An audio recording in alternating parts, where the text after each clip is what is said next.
అశ్వ సంవత్సరంలో కైలాస యాత్ర Sri Gayatri Tours and Travels 8977349696. నమస్కారం, నేను డాక్టర్ శ్రీనివాస్ చెలిమిల, సంస్కృతి ఆయుర్వేద క్లినిక్ నుంచి మాట్లాడుతున్నాను.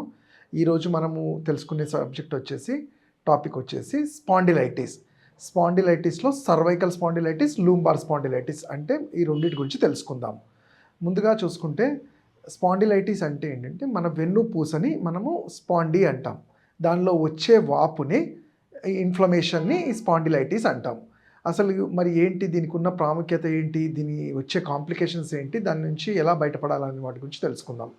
మనం చూసుకుంటే మనము నిల్చొని మనం పనులు చేయాలి అంటే మనకి మన జాయింట్స్లో అంటే ఒక ఎముకకి ఉండే కనెక్షన్ వల్ల అది ధారణ అంటే అది మనకి స్ట్రెంగ్త్ ఇచ్చి మనకి మూమెంట్స్ కోసం హెల్ప్ చేస్తుంది. ఫర్ ఎగ్జాంపుల్ మోకాళ్ళు అనుకోండి, ఆ జాయింట్స్ మనం నిలబడడానికి, నడవడానికి హెల్ప్ అవుతుంది. మరి వీటికన్నా ఇంకా ఇంపార్టెంట్ ఉంది మన వెన్నుపూసలో జనరల్గా ఏంటంటే ఇదేం పెద్ద బోన్ లాగా ఉండదు. ఇక్కడ 33 చిన్న చిన్న బోన్స్ ఉంటాయి, వాటినే వర్టిబ్రే అంటారు. ఈ వర్టిబ్రే అనేది 33 ఒకదాని మీద ఒకటి చిన్నగా డబ్బాలాగా పేర్చుకొని ఉంటాయి. అయితే మరి ఈ 33 పేర్చుకున్నప్పుడు వాటిలో ఏదైనా ఒకటి సరే, ఫర్ ఎగ్జాంపుల్ దాంట్లో నెక్లో అంటే మెడ దగ్గర ఉండేవి 7 బోన్స్ అంటాము, దాన్నే సర్వైకల్ వర్టిబ్రా అంటాము. దాని తర్వాత థొరాసిక్ అంటాము, దాని తర్వాత లూంబార్ వర్టిబ్రా, అలాగనే కోసిక్స్, సాక్రమ్, కోసిక్స్ అంటాం. ఇలా ఇవి 5 రకాలుగా డివైడ్ చేసి ఉంటాయి 33 వర్టిబ్రాలో. మోస్ట్లీ మనం చూసే వాళ్ళలో ఎక్కువ చూసేదంటే ఈ సర్వైకల్ అంటే మెడ దగ్గర నొప్పి, అలానే నడుము దగ్గర నొప్పి అనేది కామన్గా వింటాం. కాబట్టి ఈరోజు వాటి గురించి తెలుసుకుందాం. మరి నేను చెప్పాను కదా, 33 వర్టిబ్రా ఒకదాని మీద ఒకటి పేర్చుకొని ఉంటే బోన్ ఒకటే కాకుండా దాంతో ఉండే ఇంటర్ కనెక్టెడ్ నర్వ్స్ అంటాము. అంటే ఒక దాంట్లో నుంచి ఒక నర్వ్ అనేది మనకి సర్క్యులేషన్ కోసము వెజల్స్ అన్నీ కూడా పాస్ అవుతుంటాయి. మన బ్రెయిన్ లాస్ట్ ఇక్కడ నుంచి ఆ వర్టిబ్రా కాలం అనేది ఉంటుంది. మరి వర్టిబ్రా కాలంలో ఏం జరుగుతుంది అంటే, స్పాండిలైటిస్ అంటే వాప్ అన్నాము. ఈ వాప్ అంటే ఏంటి, జనరల్గా దీని లక్షణాలు ఎలా ఉంటాయి, పెయిన్ఫుల్గా ఉంటుంది. మెయిన్ ఫస్ట్ థింగ్ ఏంటంటే సిమ్టమ్ పెయిన్ అంటాం. మీరు చూసుకుంటే first of all cervical spondylitis అంటే మెడ దగ్గర వచ్చే వాపులో మనం నెక్ని కూడా మూమెంట్ చేయలేము. అంటే కొంచెం సైడ్కి తిరగాలన్నా పట్టేసినట్టు. కామన్గా పేషెంట్ చెప్పేది అంటే, డాక్టర్ గారు మేము చిన్న వర్క్ చేస్తున్నప్పుడు అటు తిరిగినప్పుడు మెడ పట్టేసింది అనడం కానివ్వండి, లేదా నిద్ర లేస్తూనే మెడ పట్టేసింది అనేది కామన్, ఏదైనా లేపుతున్నప్పుడు పట్టేసింది అనేది కామన్గా చెప్తారు. ఇది 1-2 సార్లు జరుగుతుంటే ఏదో పట్టేసింది అనుకోవచ్చు. కానీ రిపీటెడ్గా ఈ నెక్కి ఇలాంటి ప్రాబ్లమ్ స్ట్రెయిన్ అవుతుంది అంటేనే అది ఒక రోజులో జరిగి ఉండదు. కొన్ని సంవత్సరాల నుంచి ఈ వాపు లోపల ఒకదానితో ఒకటి పేర్చుకున్న ఈ వర్టిబ్రా రప్చర్ అవ్వటం వల్ల అక్కడ ఉండాల్సిన నరాలు మీద ఒత్తిడి పెరిగి లోపల బోన్లో ఉండే మాంసం ముద్ద బయటికి రావడం జరుగుతుంటుంది. సో అలాంటప్పుడు ఏమవుతుంది, దాని లక్షణాలు ముఖ్యంగా చూసుకుంటే ఏంటంటే ఉట్టి నొప్పితో పాటు కొంతమందికి కళ్ళు తిరగడం.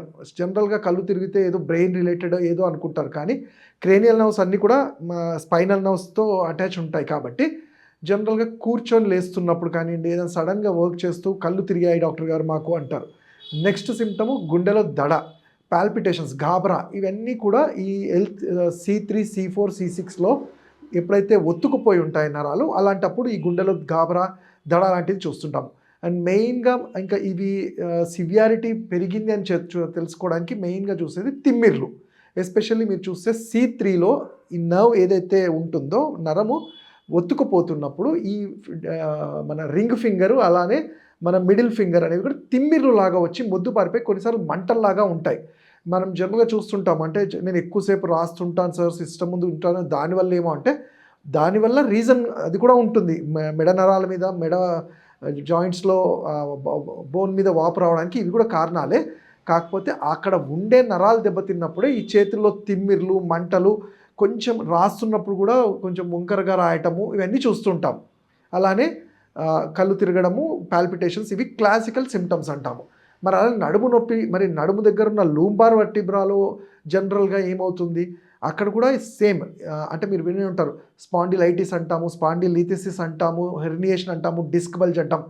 పేర్లు ఏది చెప్పినా ఇది ఒక డిస్క్ అంటే వెన్నుపూసలో జరిగే damages. So for example disc bulge కానీ లిథియోసిస్ అంటే ఏంటంటే ఒక బోన్ ఇంకో దాని మీద పడిపోవడం, అంటే దాని మీద అడ్డు రావటము. అంటే మీరు చూసుకుంటే ఒకదాని మీద ఒకటి పేర్చుకున్నవి దాని మీద ఒత్తిడి పడ్డప్పుడు అది అక్కడితో ఆగదు. నెక్స్ట్ బోన్ ఇంకో బోన్ మీద డెఫినెట్లీ ప్రెషర్ పడుతుంది. నేను అందుకే చెప్పేది ఎప్పుడైతే మీకు మరి దీన్ని గుర్తించడం ఎలా అంటే సింపుల్. మనం రోజువారీ చేసే యాక్టివిటీస్ ఏవైతే ఉంటాయో వాటిలో ఇబ్బందిగా చేయటము. చిన్న పనికి కూడా అమ్మో నాకు నడుము నొప్పి ఉంది నేను లేవలేకపోవడము అనడము అండ్ వీటిలో లక్షణాలు కూడా చూస్తుంటాం. నేను ఇంతకుముందు చెప్పినప్పుడు మెడ దగ్గర ఉన్నప్పుడు చేతుల్లో తిమ్మిర్లు ఎలా ఉంటాయో అలానే నడుము దగ్గర ఉన్నప్పుడు కాళ్ళల్లో తిమ్మిర్లు, మంటలు, అరికాలలో మంటలు కూడా చూస్తుంటాము. అండ్ మెయిన్గా ఒక సిమ్టమ్ ఏంటి అంటే సయాటికా నరము. దీన్నే ఆయుర్వేద గృద్రసి అంటాము. అంటే ఈ సయాటికా నరము, సయాటికా అనేది వ్యాధి కాదు, సయాటికా నరం పేరు. బట్ ఎప్పుడైతే L3, L4, L5లో అక్కడి నుంచి వెళ్ళే నర్వ్స్ కంప్లీట్గా దానిలో ఇరుక్కుపోయి బోన్స్ దగ్గర నుంచి విరుక్కుపోయి ఆల్రెడీ ఆ బోన్లో ఉండే ఫైబ్రస్ మ్యాటర్ ఏదైతే మాంసం ముద్ద లాంటిది బయటకు వచ్చినప్పుడు ఆల్రెడీ ఒత్తుకున్న నరం మీద ఇది ఇంకా కంప్రెషన్ ఇస్తుంటుంది. కాబట్టి ఆ వెళ్ళే నర్వ్ ఏదైతే సయాటిక్ నర్వ్ కానీ థీకల్ సాక్స్ కానీ వీటన్నిటి మీద ఒత్తిడి ఉండడం వల్ల ఆ సయాటిక నరము పట్టేయటము, స్టిఫ్ అయిపోవడం చూస్తుంటాం. దానివల్ల ఏంటి కాలు తీసి కాలు వేయడానికి కూడా ఒక్కొక్కసారి కాళ్ళు ఎత్తడంలో కూడా నడవడంలో కూడా కుంటినట్టు అవ్వడము, చాలా సివియర్గా తొడ బ్యాక్ సైడ్ భాగంలో పెయిన్ లాగా రావడము, కండరాలు పట్టేయడము, ఈ సిమ్టమ్స్ అన్నీ చూస్తాం. అండ్ ఇందులో కూడా లాస్ట్ కాంప్లికేషన్ సిమ్టమ్స్ ఏంటి అంటే తిమ్మిర్లు అంటాం. మీరు చూస్తే ఏంటంటే పేషెంట్ ఎంత కొంచెం వర్క్ చేస్తున్నా చాలా తిమ్మిరిలాగా ఉంది, చాలా బరువుగా ఉంది అండ్ మెయిన్గా పెయిన్ అంటాం. ఎప్పుడైతే మేము అబ్జర్వ్ చేస్తామో జనరల్గా వీటికి మనకి ఉండే లేటెస్ట్ టెక్నాలజీ ఎక్స్రేస్ కానీ ఎంఆర్ఐ కానీ ఇవి చూసి తెలిసిపోతుంది. బట్ యాజ్ ఆయుర్వేద వైద్యుడిగా మీ నాడిని చూసినప్పుడు వాత ప్రకృతి అంటే వాతం అనేది లోపల ఆ ల్యూబ్రస్ మ్యాటర్ ఏదైతే ఉంటుందో అంటే మన ఆయిల్స్ లాంటివి ఏదైతే ఉంటుందో సైనోయిల్ ఫ్లూయిడ్స్ అంటాము, సెరిబ్రోస్పైనల్ ఫ్లూయిడ్స్ కానీ వర్టిబ్రాలో ఉండే ఈ లిక్విడ్స్ లాంటివి డ్రై అయిపోవడాన్ని వాత అంటాము. నడుము దగ్గర ఉంటే కటి వాతం అంటాము, మెడ దగ్గర ఉంటే గ్రీవవాతము, మన్యావాతము అంటాము.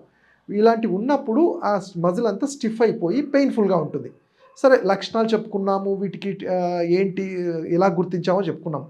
మరి ట్రీట్మెంట్ అనేది ఆయుర్వేదంలో చాలా చక్కటిగా ఓపికగా వాడుకుంటే సర్జరీ వరకు వెళ్ళకుండా, ఎందుకంటే మెడికల్ మేనేజ్మెంట్లోనే చాలా మటుకు ఆయుర్వేద పంచకర్మ ట్రీట్మెంట్స్ అంటాము. కటివస్తి అని నడుముకు సంబంధించి, గ్రీవవస్తి అని మెడకు సంబంధించి, అలానే మెడకి సంబంధించినప్పుడు నస్యకర్మ ముక్కులో కొన్ని ప్రత్యేకమైన తైల ఔషధాలు వేయటం వల్ల ఆక్సిజనేషన్ పెరిగి తద్వారా ఆ ఆక్సిజనేషన్ ఈ నరాల మీద ఆ ఒత్తిడి తగ్గించడంలో హెల్ప్ అవుతుంది. అలా నడుము దగ్గర ఉన్నప్పుడు మాత్రాబస్తి అంటాం. కొన్ని స్పెసిఫైడ్ తైలాలని త్రూ యానల్ రీజన్ ద్వారా వాతాన్ని కట్టడి చేయడానికి త్రూ ఇంటెస్టైన్స్కి పాస్ చేసినప్పుడు ఆ ల్యూబ్రికేషన్ అనేది ప్రాపర్గా జరుగుతుంది.